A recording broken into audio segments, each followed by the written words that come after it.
Yes, I'm now joined by Louise S. O'Connor here to talk to us about a special recognition for her work on Crying for Daylight. It's a history book about the South Texas ranching industry and a family legacy. Can you talk to us about it? Well, it's actual and oral history through the voices and of the cowhands, the ranchers, the cooks, the camp cooks, everyone that worked on the ranches.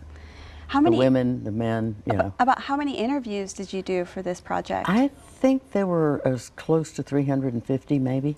Oh wow, 350 interviews. It wound up being 800 hours of taped interviews edited down. And the inspiration for this book, it came out of a conversation with your father? No, it came out of a conversation with an old ranch hand, a retired ranch hand. And I went to talk to him about my grandfather. I wanted to do a little piece on my grandfather.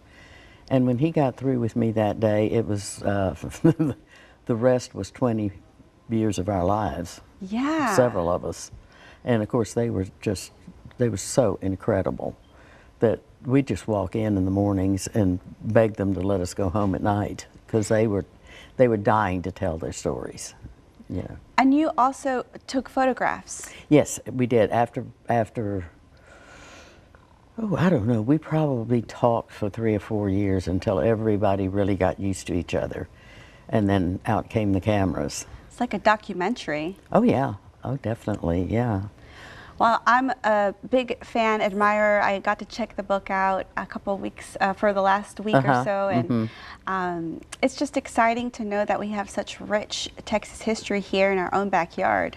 Well, it was a history that was not being recorded.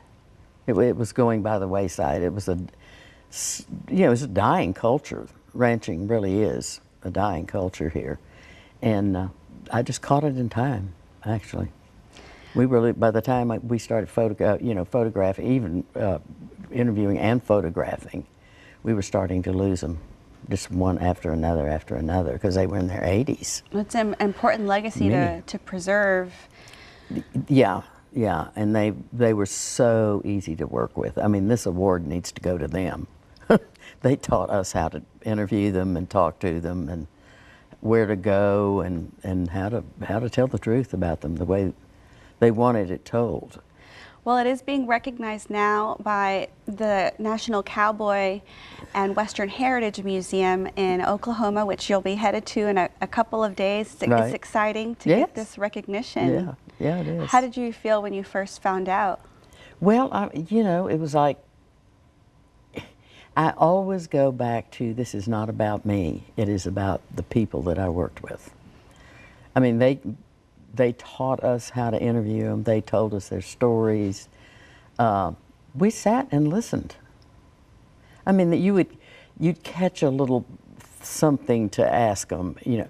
But mainly, by the time we'd worked with them for a few months, they came in and taught us how to interview them and how they were going to tell their story. We would just sit and listen and be astonished at what we heard.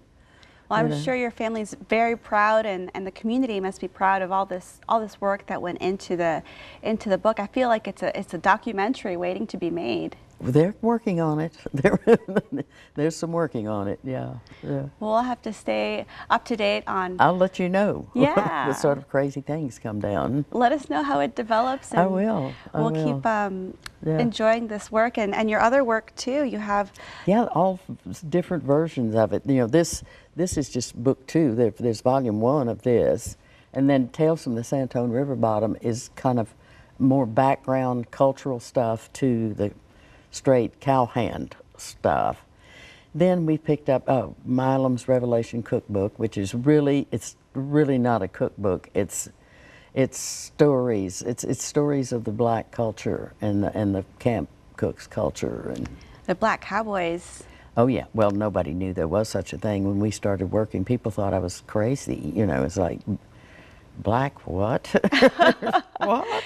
Well, through the Chisholm Trail Museum a few years ago, I learned that 30% of the cattle runs were predominantly done by black cowboys. Oh yeah, so absolutely. It's an important history. Through, like, I would say through the 20s and 30s, better than 50% of the cow crowd were black cowhands on our ranches. Oh wow. Yeah.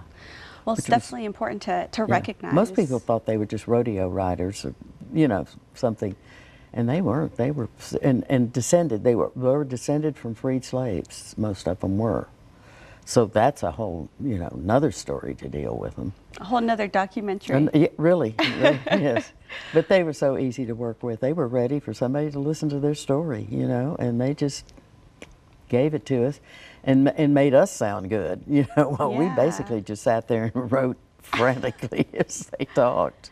Well, thank you so much for joining us, and You are most welcome. Thank you for asking me. Yes, congratulations on your upcoming award. You'll have to send Thank us photos. We will do that for sure. All For right. sure. Well, we'll pass it back to y'all in the studio.